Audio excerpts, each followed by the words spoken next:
আসসালামু আলাইকুম স্যাট একাডেমির পক্ষ থেকে আজকের লাইভ ক্লাসে তোমাদের সকলকে স্বাগতম। আশা করি তোমরা সকলে ভালো আছো, সুস্থ আছো। আজকের এই লাইভ ক্লাস জুড়ে আমি আছি তোমাদের সাথে সাগর হাসান, শিক্ষার্থী, রাজশাহী বিশ্ববিদ্যালয়। প্রিয় শিক্ষার্থীবৃন্দ, আজকের এই লাইভ ক্লাসে আমরা রাজশাহী বিশ্ববিদ্যালয়ের বি ইউনিটে অর্থাৎ বাণিজ্য ইউনিটে আসা 2021 সেশনের ব্যবসা সংগঠন ও ব্যবস্থাপনার কিছু গুরুত্বপূর্ণ প্রশ্ন নিয়ে আলাপ আলোচনা করব। তোমরা যারা রাজশাহী বিশ্ববিদ্যালয়ে সামনে ভর্তি পরীক্ষা দিবে, তোমাদের জন্য আজকের লাইভ ক্লাসটি অত্যন্ত গুরুত্বপূর্ণ।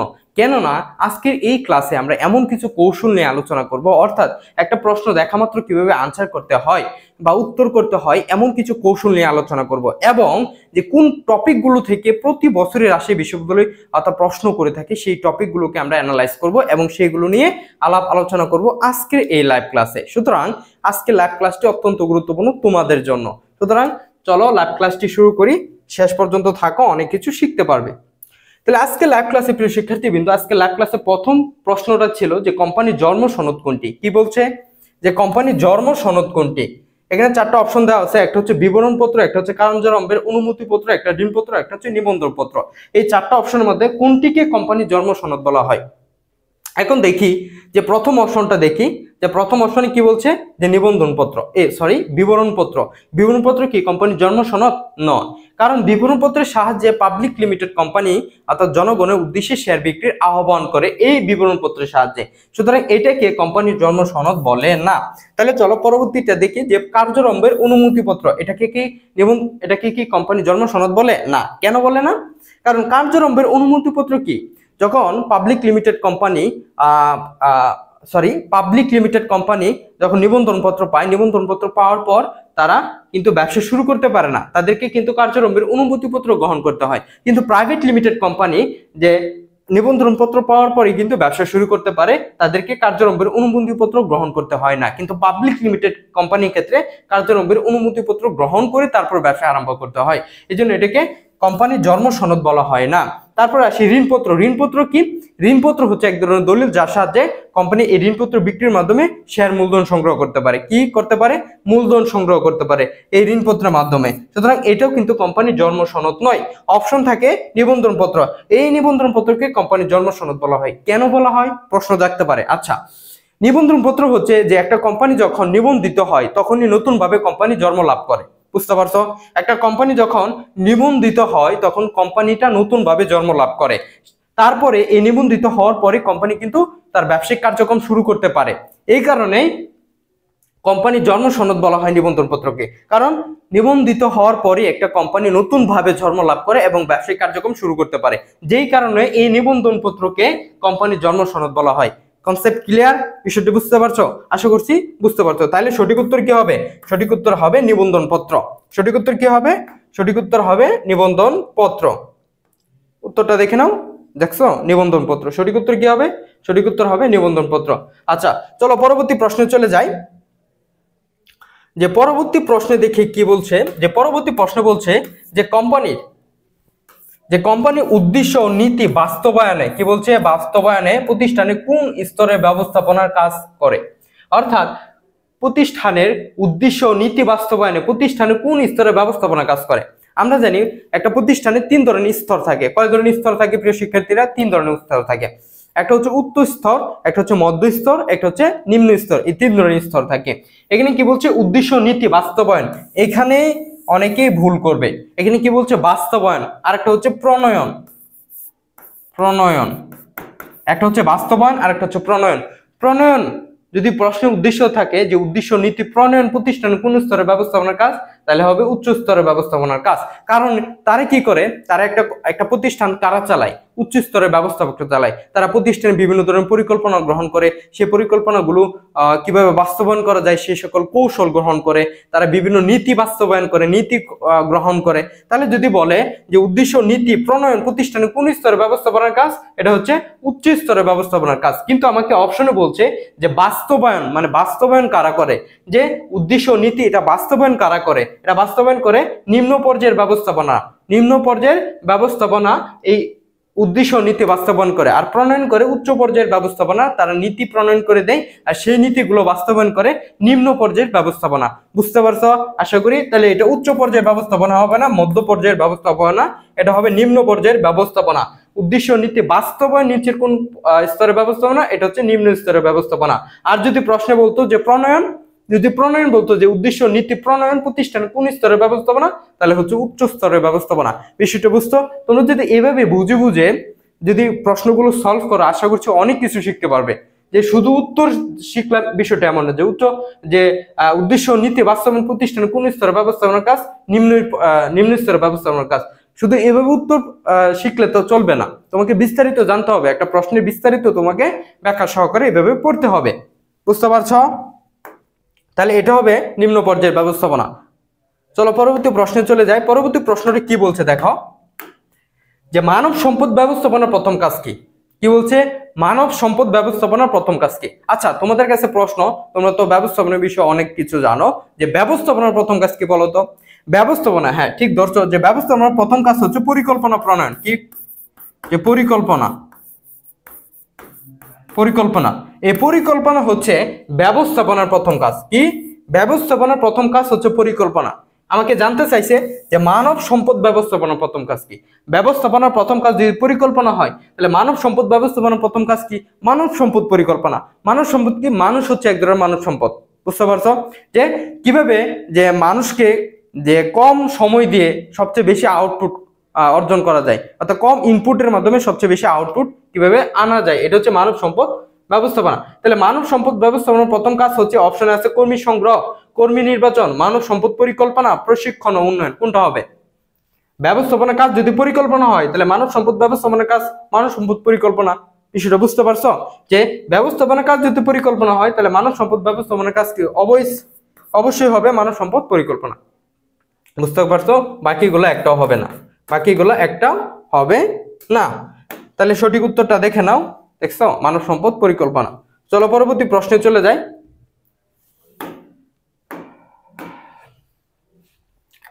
পরবর্তী প্রশ্নটা হচ্ছে যে পরিকল্পনা সংশোধন করা হয় কিসের মাধ্যমে? বিষয়টা বুঝছো? যে পরিকল্পনা সংশোধন করা হয় কিসের মাধ্যমে? প্রেষণার মাধ্যমে, নিয়ন্ত্রণের মাধ্যমে, নির্দেশনার মাধ্যমে, সংগঠনের মাধ্যমে। চারটা প্রশ্ন দেওয়া আছে, কোনটার মাধ্যমে পরিকল্পনা সংশোধন করা হয় বলো তো দেখি। হ্যাঁ ঠিকই বলছো, যে পরিকল্পনা সংশোধন করা হয় নিয়ন্ত্রণের মাধ্যমে। কিসের মাধ্যমে? নিয়ন্ত্রণের মাধ্যমে সাধারণত পরিকল্পনা সংশোধন করা হয়। নিয়ন্ত্রণ কি? যে নিয়ন্ত্রণ হচ্ছে, ধরো আমি একটা পরিকল্পনা গ্রহণ করছি, এখন এই পরিকল্পনা অনুযায়ী প্রতিষ্ঠানের কাজগুলো হচ্ছে কিনা সেটা তদারকি করা, এবং যদি বিচ্যুতি ঘটে সেটা সংশোধনমূলক ব্যবস্থা গ্রহণ করা। যদি কোনো বিচ্যুতি ঘটে তাহলে সেটা সংশোধনমূলক ব্যবস্থা গ্রহণ করাই হচ্ছে নিয়ন্ত্রণ।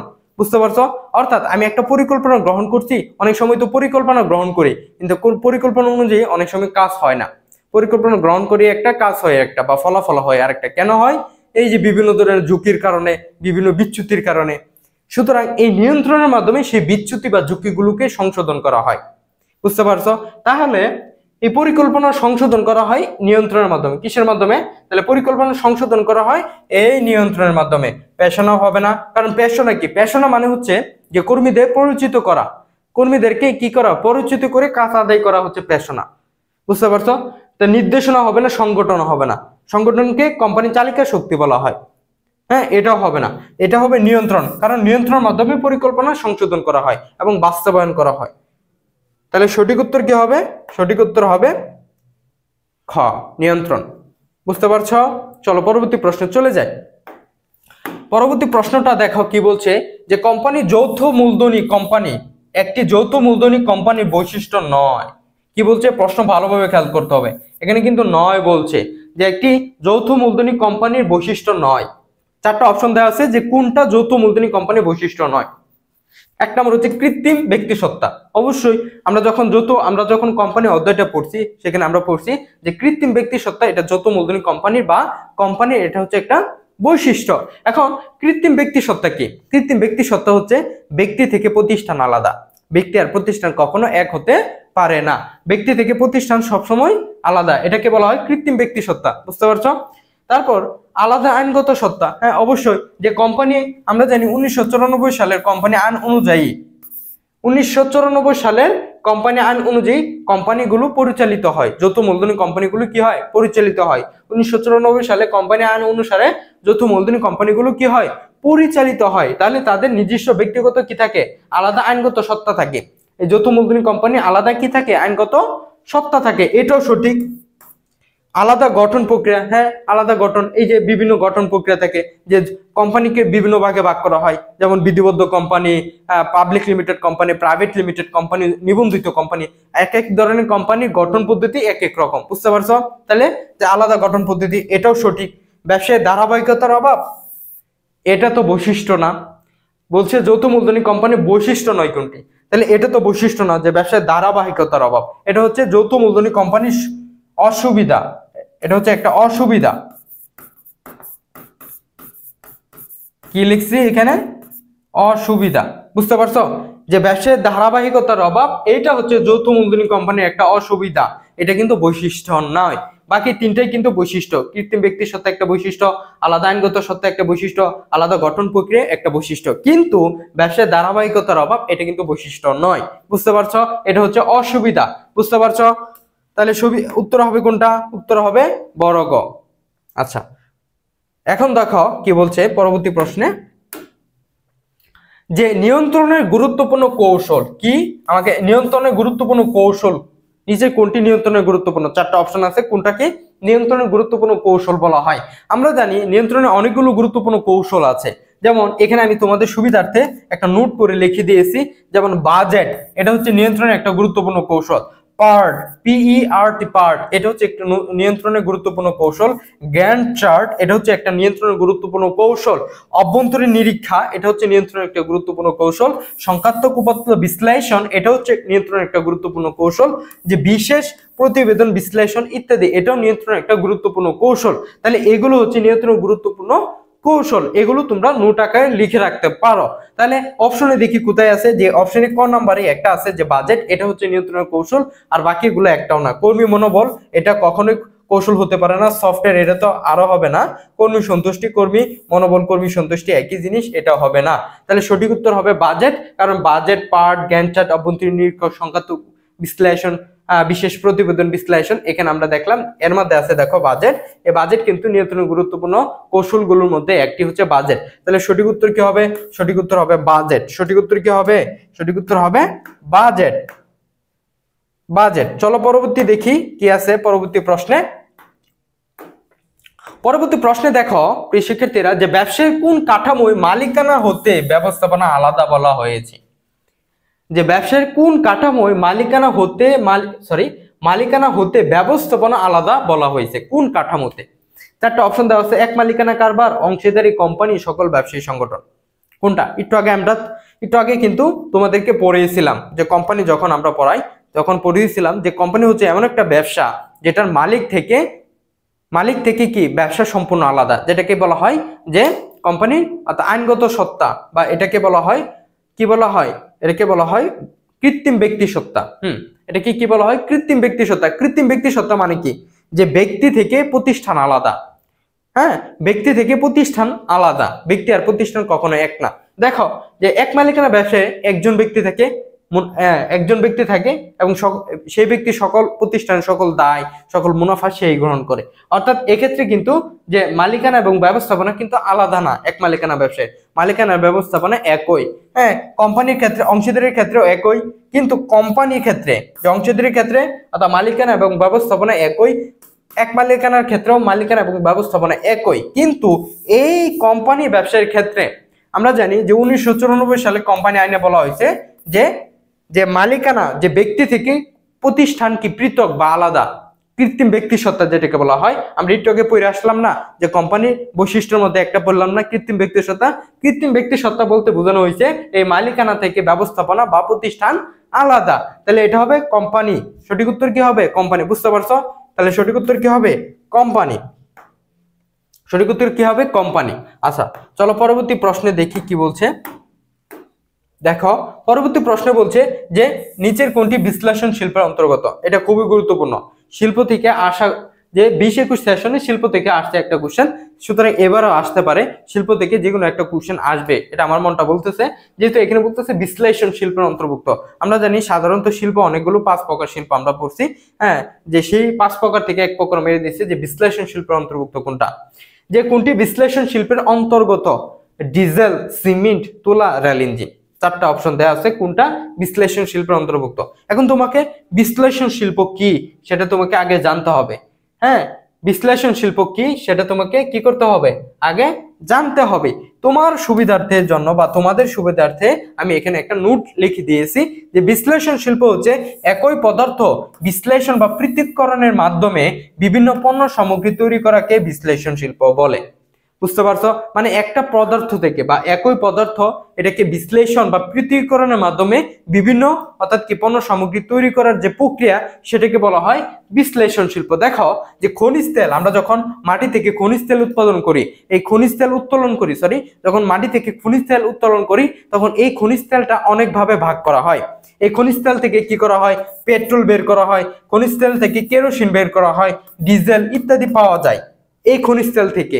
এই খনিজ তেল পরিশোধনের মাধ্যমে আমরা ডিজেল পেয়ে থাকি, কেরোসিন পেয়ে থাকি, পেট্রোল পেয়ে থাকি। বুঝতে পারছো, তাহলে পদার্থ কিন্তু একটাই, একই পদার্থ বা জিনিস একটাই, খনিজ তেল। এটাকে আমরা পরিশোধনের মাধ্যমে পেট্রোল পাই, ডিজেল পাই, অকটেল পাই, কেরোসিন পাই। বুঝতে পারছো বিষয়টা বুঝতে পারছো? তাহলে অপশনে দেখি কোথায়, অপশন ক নম্বরে আছে ডিজেল। ডিজেল হচ্ছে এক ধরনের বিশ্লেষণ শিল্প। দেখো সিমেন্ট কিন্তু বিশ্লেষণ শিল্প না, সিমেন্ট হচ্ছে এক ধরনের কি শিল্প, যৌগিক শিল্প। সিমেন্ট কি শিল্প, সিমেন্ট হচ্ছে এক ধরনের যৌগিক শিল্প, এটা উৎপাদন বা প্রস্তুত শিল্পের অন্তর্গত এক ধরনের যৌগিক শিল্প। যৌগিক শিল্প। তুলা কোন শিল্প, তুলা হচ্ছে প্রক্রিয়া ভিত্তিক শিল্প। কি, তুলা হচ্ছে এক ধরনের প্রক্রিয়া ভিত্তিক শিল্প, কারণ তুলা প্রক্রিয়ার মাধ্যমে, তুলাটাকে প্রক্রিয়ার মাধ্যমে কাপড় তৈরি করা হয়, সুতা তৈরি করা হয়, এই জন্য এটাকে প্রক্রিয়া ভিত্তিক শিল্প বলা হয়। কি ভিত্তিক শিল্প বলা হয়, প্রক্রিয়া ভিত্তিক শিল্প বলা হয়। বুঝতে পারছো, সিমেন্ট হচ্ছে যৌগিক শিল্প, তুলা হচ্ছে প্রক্রিয়া ভিত্তিক শিল্প। রেল ইঞ্জিন এটা কি কোন ধরনের শিল্প বলা হয়, বলো তো দেখি, রেল ইঞ্জিন কে কোন ধরনের শিল্প বলা হয়, কমেন্ট করো দেখি কে পারে, দেখো তো কে পারে।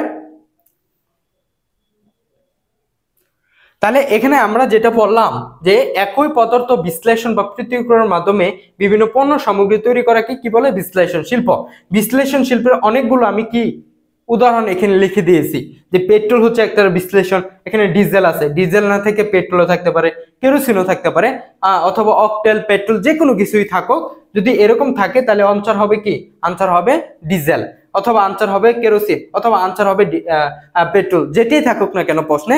এই জন্য তোমাকে কি করতে হবে, যে উদাহরণগুলো তোমাকে ভালোভাবে বুঝতে হবে, ভালোভাবে পড়তে হবে। এখানে এভাবে প্রশ্ন আসতে পারে, দেখো প্রশ্নটা এটা কিভাবে ঘুরিয়ে দিতে পারে। ধরো একটা নিল, এটাই নিল, ধরো যে এখানে অপশন নিল পেট্রোল, যে পেট্রোল কোন শিল্পের অন্তর্গত, প্রশ্ন দেখছো একটু ঘুরাই দিছে, এখানে লিখছে যে নিচের কোনটি বিশ্লেষণ শিল্পের অন্তর্গত, ডিজেল।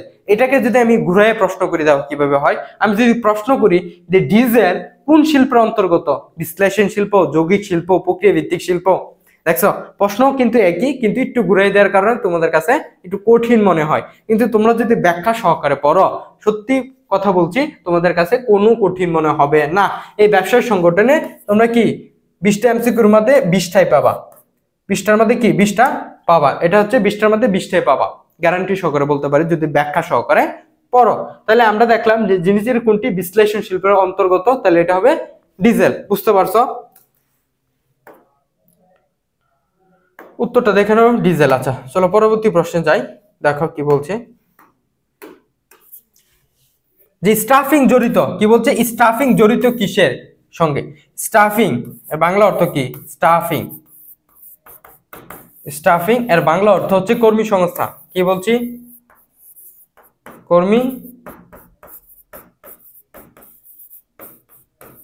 কর্মী সংস্থান। বুঝতে পারছো, কিন্তু স্টাফিং এর বাংলা অর্থ হচ্ছে কর্মী সংস্থান।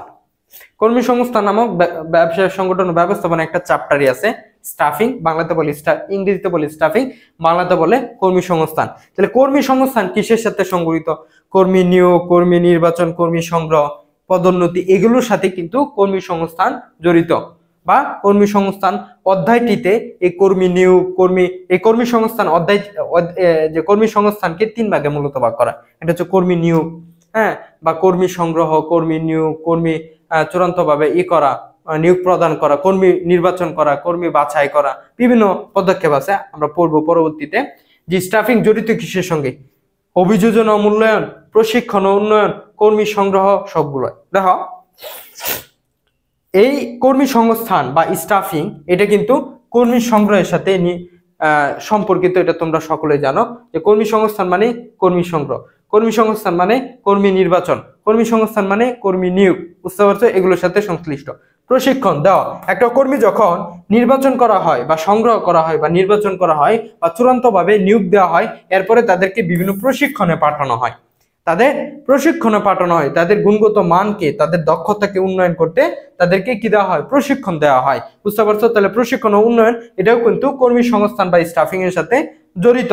অভিযোজন ও মূল্যায়ন, তাদেরকে মূল্যায়ন করা হয়, অভিযোজন করা হয় বিভিন্ন পদক্ষেপের মাধ্যমে, বিভিন্ন অর্থাৎ কিসের মাধ্যমে? পরীক্ষা নেওয়ার মাধ্যমে, বিভিন্ন অর্থাৎ কি ভাইবা পরীক্ষা বা বিভিন্ন প্রস্তুতি বা বিভিন্ন কি ফিজিক্যাল টেস্ট ইত্যাদির মাধ্যমে তাদেরকে অভিযোজন ও মূল্যায়ন করা হয়, তারপরেই তো তাদেরকে অর্থাৎ চূড়ান্তভাবে নিয়োগ দেওয়া হয়, এমনি এমনি তো নিয়োগ দেওয়া হয় না। তাহলে এটাও কিন্তু কর্মী সংস্থান বা স্টাফিং এর সাথে জড়িত একটা পদক্ষেপ।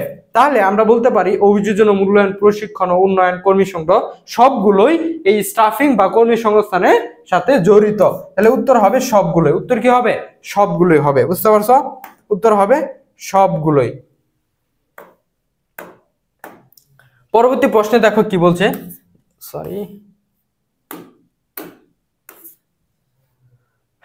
পরবর্তী প্রশ্নে দেখো কি বলছে, নিচের কোনটি কর্পোরেট ব্যবসায়ের সুবিধা? কোনটি কর্পোরেট ব্যবসায়ের সুবিধা?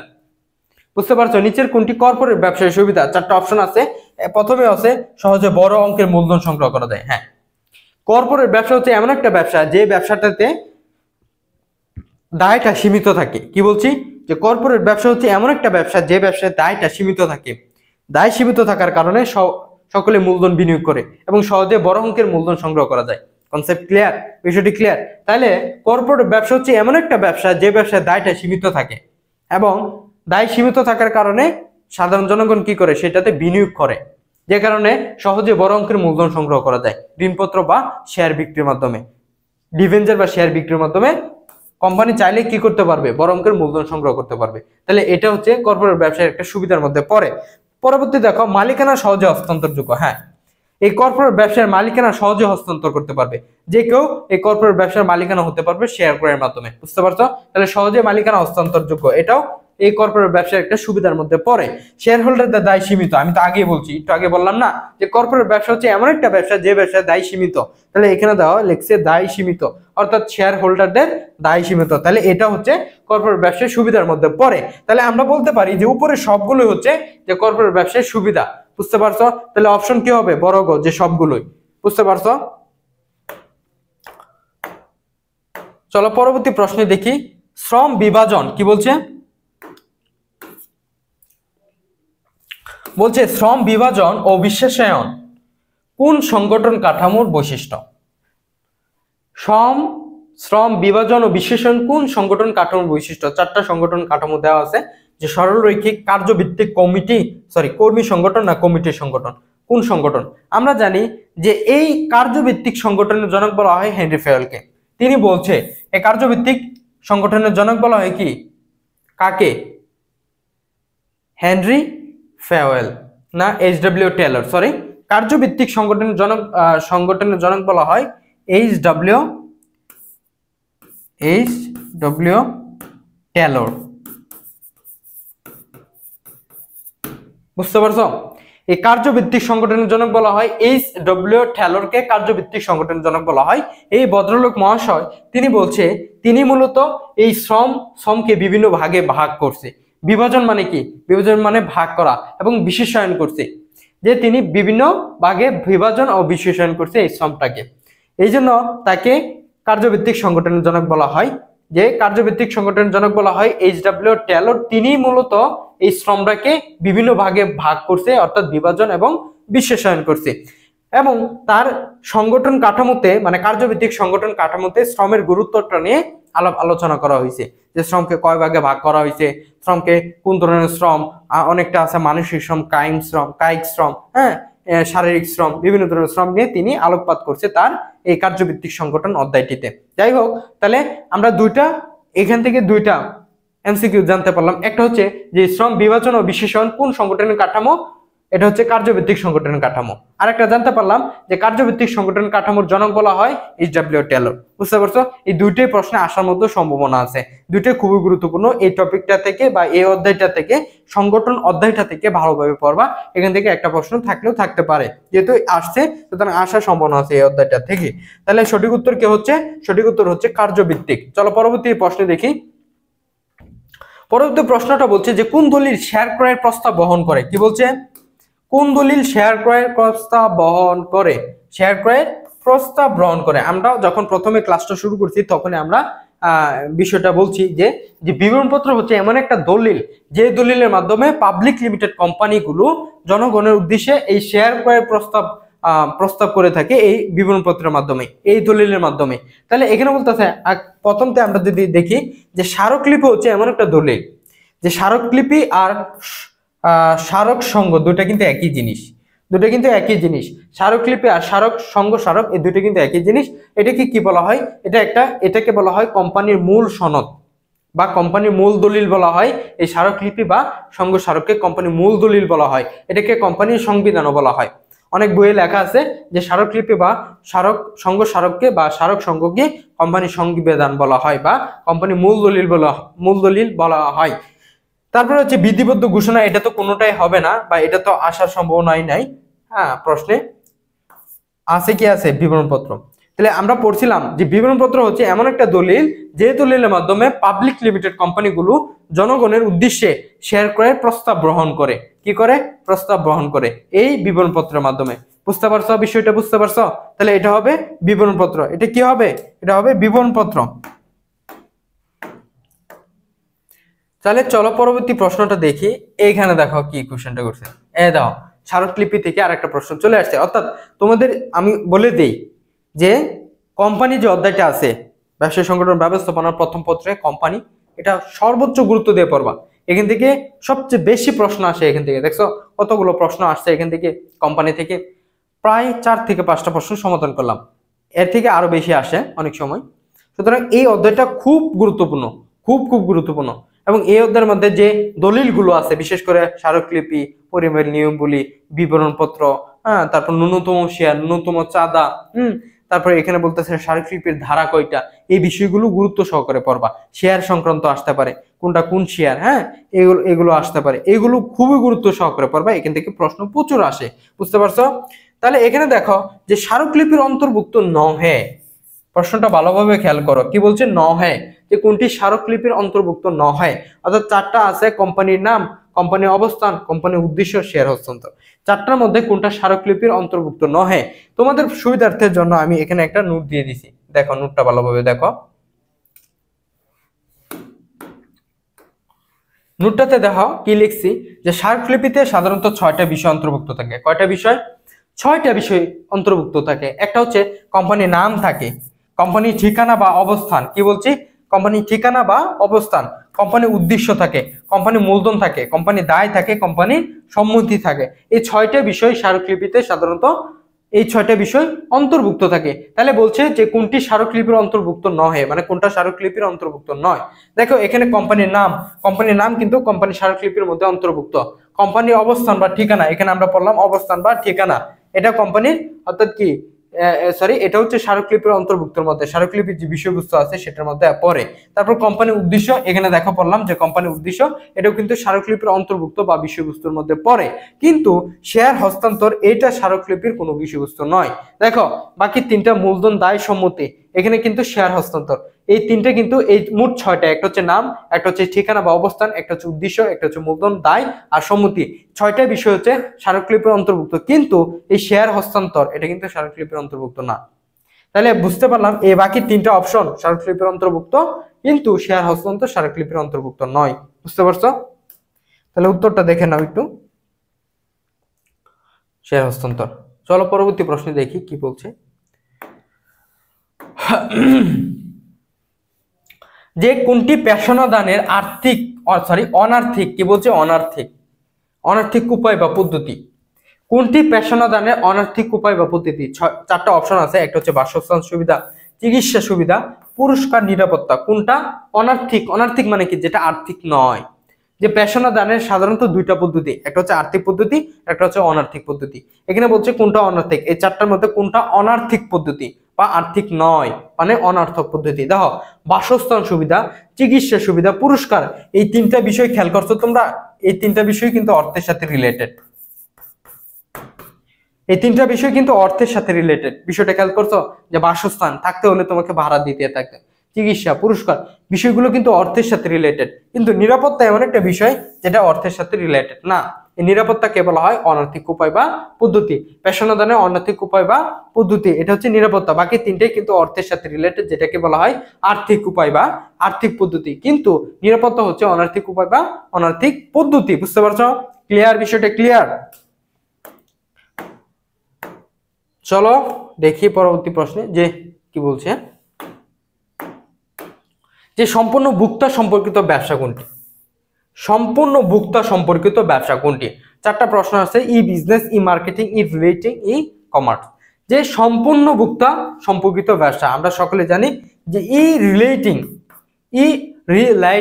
রিলেটিং মানে খুচরা, ইলেকট্রনিক, ইতে বোঝায় ইলেকট্রনিক, রিলেটিং অর্থ হচ্ছে রিটেইলিং অর্থ হচ্ছে খুচরা ব্যবসা। ই রিটেইলিং অর্থ হচ্ছে ইলেকট্রনিক রিটেইলিং। মানে কি, ইলেকট্রনিক রিটেইলিং এর মানে হচ্ছে খুচরা ব্যবসা। খুচরা ব্যবসায় হচ্ছে যারা খুচরা বিক্রেতা তারা কিন্তু সরাসরি ভোক্তার সাথে সম্পৃক্ত থাকে, সম্পূর্ণ কিন্তু ভোক্তার সাথে সম্পৃক্ত থাকে। এই জন্য সম্পূর্ণ ভোক্তা সম্পর্কিত ব্যবসা বলা হয় ই রিটেইলিং কে। বুঝতে পারছো? এটার উত্তরটা হবে ই রিটেইলিং। হ্যাঁ, ই রিটেইলিং, এটা বোঝানোর কিছু নাই। পরবর্তী দেখি কি আছে, দেখো। হাসবার্গের রক্ষণামূলক কি বলছে, রক্ষণাবেক্ষণমূলক উপাদানে কোনটি কর্মী অসন্তুষ্টি কমায়? কি বলছে? হাসবার্গ একজন ভদ্রলোক, তিনি কিসের জনক বলা হয়? তাকে মূলত দ্বি উপাদান তত্ত্বের জনক বলা হয়। লিখে রাখো,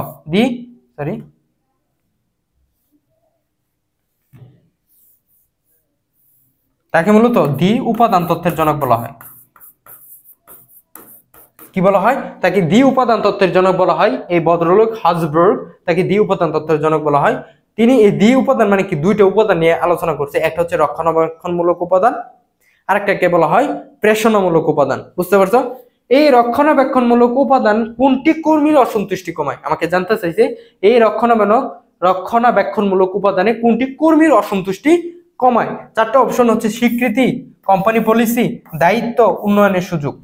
চারটার মধ্যে কোনটা হবে অপশন? চারটার মধ্যে তোমরা বুঝতে পারছো যে কোম্পানি পলিসি এমন একটা যেটা কোম্পানির অসন্তুষ্টি কমায়। এই কোম্পানি পলিসি এমন একটা বিষয় যেটা কোম্পানির রক্ষণাবেক্ষণমূলক উপাদানের মধ্যে একটা, যেটা কোম্পানির কর্মীর অসন্তুষ্টি কমায়। তাহলে দেখছো অপশন হবে খ, কোম্পানি পলিসি। এখন দেখো যে কোশ্চেনটা করছে, এটা খুবই গুরুত্বপূর্ণ একটা কোশ্চেন। বুঝতে পারছো? রাষ্ট্রীয় ব্যবসা থেকে আসা একটা কোশ্চেন। দেখো এখানে কিন্তু রাষ্ট্রীয় ব্যবসায় চাইছে যে নিচের কোনটি রাষ্ট্রীয় ব্যবসা নয়, মানে কোনটা রাষ্ট্রীয় ব্যবসায়ের উদাহরণ নয়। চারটা অপশন আছে, পল্লী বিদ্যুৎ, বিআরটিসি, যাই হোক, কর্ণফুলী পেপার মিলস। এই চারটা ব্যবসার মধ্যে যে কোনটি রাষ্ট্রীয় ব্যবসা নয়, অবশ্যই তাহলে যে কোনো তিনটা রাষ্ট্রীয় ব্যবসা, একটা রাষ্ট্রীয় ব্যবসা না, সেটা আমরা খুঁজে বের করবো অপশন থেকে। পল্লী বিদ্যুৎ বাংলাদেশ সরকারের এটা হচ্ছে একটা রাষ্ট্রীয় ব্যবসা, যার মূল উদ্দেশ্য হচ্ছে জনগণকে সেবা দেওয়া। রাষ্ট্রীয় ব্যবসার মূল উদ্দেশ্য কি জানো? রাষ্ট্রীয় ব্যবসার মূল উদ্দেশ্য মুনাফা অর্জন নয়। রাষ্ট্রীয় ব্যবসার মূল উদ্দেশ্য হচ্ছে জনগণকে সেবা দিয়ে তাদের জীবনযাত্রার মানকে উন্নয়ন করা। তার মধ্যে একটা হচ্ছে পল্লী বিদ্যুৎ, এটা হচ্ছে এক ধরনের রাষ্ট্রীয় ব্যবসা। বুঝতে পারছো? বিআরটিসি, অর্থাৎ আমি যদি বাংলা ইংরেজি লিখি বিআরটিসি, এর মানে কি জানো?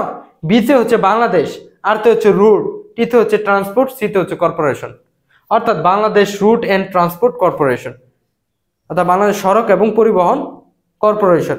এটাও কিন্তু একটা সরকারি ব্যবসা। বুঝতে পারছো? যে অনেক ধরনের বাস আছে যেগুলো সরকারি ভিত্তিতে সেবা দিয়ে থাকে, সার্ভিস দিয়ে থাকে। যে বিআরটিসি, এরা মূলত যে পরিবহন সেক্টরটাকে, Bangladesh route and transport corporation, এটাকে মূলত নিয়ন্ত্রণ করে থাকে। এটাও বিআরটিসিও কিন্তু এক ধরনের কি রাষ্ট্রীয় ব্যবসার মধ্যে পড়ে। তারপর বিআরটিএ, অর্থাৎ বিআরটিএ এটা কিন্তু সেম, এখানে কর্পোরেশন, এখানে হবে authority, the Bangladesh route and transport authority হবে। বুঝতে পারছো? এটা হচ্ছে রাষ্ট্রীয় ব্যবসা, এটাও রাষ্ট্রীয় ব্যবসা। পল্লী বিদ্যুৎ রাষ্ট্রীয় ব্যবসা, বিআরটিএ, প্রত্যেকটা এই তিনটায়, উপরের তিনটাই কিন্তু রাষ্ট্রীয় ব্যবসা। কর্ণফুলী পেপার মিলস এটা রাষ্ট্রীয় ব্যবসা না, এর মূল উদ্দেশ্য কিন্তু মুনাফা অর্জন করা। কর্ণফুলী, তোমরা কাগজ আছে না, যে আমরা যখন আমরা লিখি, কর্ণফুলী কিন্তু কাগজ আছে হলুদ কালারে, অনেক হলুদ কালারে। এই কর্ণফুলী পেপার মিলস, এটা কিন্তু মূল উদ্দেশ্য মুনাফা অর্জন, এর মূল উদ্দেশ্য কিন্তু মানব সেবা নয়। যে ব্যবসার মূল উদ্দেশ্য মুনাফা অর্জন, সেই ব্যবসা কখনো রাষ্ট্রীয় ব্যবসা হতে পারে না, না না। তাহলে রাষ্ট্রীয় ব্যবসা হতে হলে অবশ্যই কি হতে হবে? মুনাফা অর্জনটা মূল উদ্দেশ্য হবে না। দ্বিতীয়ত হচ্ছে অবশ্যই জনকল্যাণের উদ্দেশ্য হতে হবে কাজটা, কিন্তু কর্ণফুলী পেপার মিলসের মূল উদ্দেশ্য হচ্ছে মুনাফা অর্জন করা। এটা কিন্তু রাষ্ট্রীয় ব্যবসা না, এটা হচ্ছে এক ধরনের বেসরকারি ব্যবসা প্রতিষ্ঠান। সুতরাং সঠিক উত্তর কি হবে? সঠিক উত্তর হবে কর্ণফুলী পেপার মিলস, যে এটা হচ্ছে রাষ্ট্রীয় ব্যবসা না। বুঝতে পারছো? উত্তরটা দেখে নাও, কর্ণফুলী পেপার মিলস। দেখো কি বলছে, যে সমবায় গুরুত্বপূর্ণ ভূমিকা পালন করে। এক সমবায়, আমরা ব্যবসা সম্পর্কে পড়ছি, সমবায় ব্যবসা কি এই সম্পর্কে আমরা ধারণা আছে। এখানে বলছে যে সমবায় গুরুত্বপূর্ণ ভূমিকা পালন করে সেবা খাতে, শিল্প খাতে, কৃষি খাতে, না সবগুলোতে। সমবায় হচ্ছে এমন একটা ব্যবসা সংগঠন যেটা সব খাতে, অর্থাৎ এরা সেবা খাতেও অর্থাৎ কি ভূমিকা পালন করে, এরা শিল্প খাতেও ভূমিকা পালন করে, একটা কৃষি খাতেও ভূমিকা পালন করে। বুঝতে পারছো? এই জন্য সঠিক উত্তর হবে সবগুলোই। সঠিক উত্তর কি হবে? সবগুলোই। বুঝতে পারছো? সঠিক উত্তর হবে সবগুলোই। তাহলে উত্তর হবে সবগুলো। পরবর্তী প্রশ্নে দেখি কি বলছে।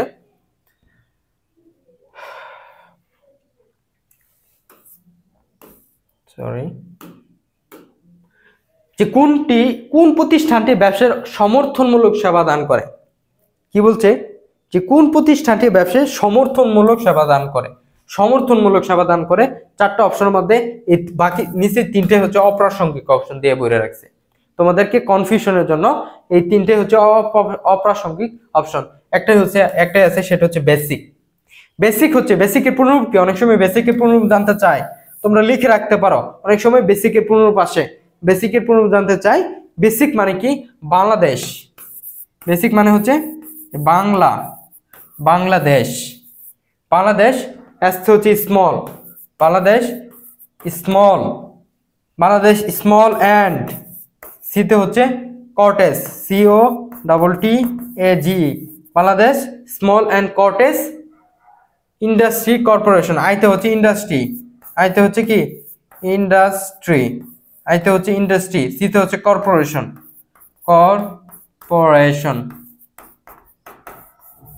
বুঝতে পারছো? এটা লিখে রাখতে পারো, এটা কিন্তু খুবই গুরুত্বপূর্ণ। অনেক সময় এটা এটার পুনরূপ জানতে চাই, যে বেসিকের পুনরূপ কি।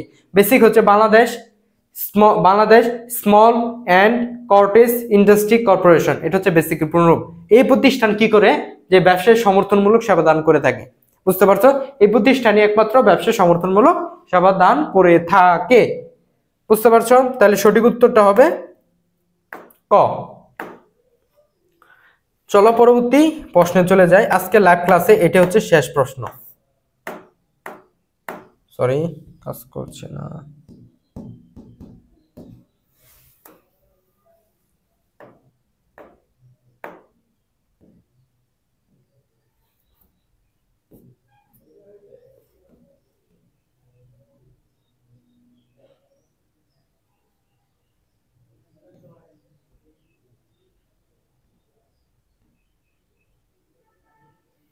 আজকের লাইভ ক্লাসে এটাই শেষ প্রশ্ন ছিল। 19টাই মনে ছিল, এই জন্য আর আসতেছে না। এটাই শেষ প্রশ্ন ছিল। অর্থাৎ যে কোনটি ব্যবসায় সমর্থনমূলক সেবা দান করে, তাহলে আমরা তো বুঝতেই পারলাম যে এটা হচ্ছে বেসিক। এটা হচ্ছে কি? যে বেসিক হচ্ছে এমন একটা ব্যবসা সংগঠন যেটা সমর্থনমূলক সেবা দান করে। অর্থাৎ এই 19টা প্রশ্নই ছিল আজকে এই লাইভ ক্লাসে, যে বেসিক, বাকি তিনটা একটা হবে না। সুতরাং লাইভ ক্লাসটি কেমন লাগলো অবশ্যই কমেন্ট করে জানাবে, এবং শেয়ারের মাধ্যমে তোমাদের বন্ধু বান্ধব সহ সকলকেই দেখার সুযোগ করে দিবে। যে পরবর্তী নেক্সট ক্লাসে লাইভ ক্লাসে দেখা হচ্ছে তোমাদের সাথে। সে পর্যন্ত সকলে ভালো থাকো, সুস্থ থাকো। আল্লাহ হাফেজ।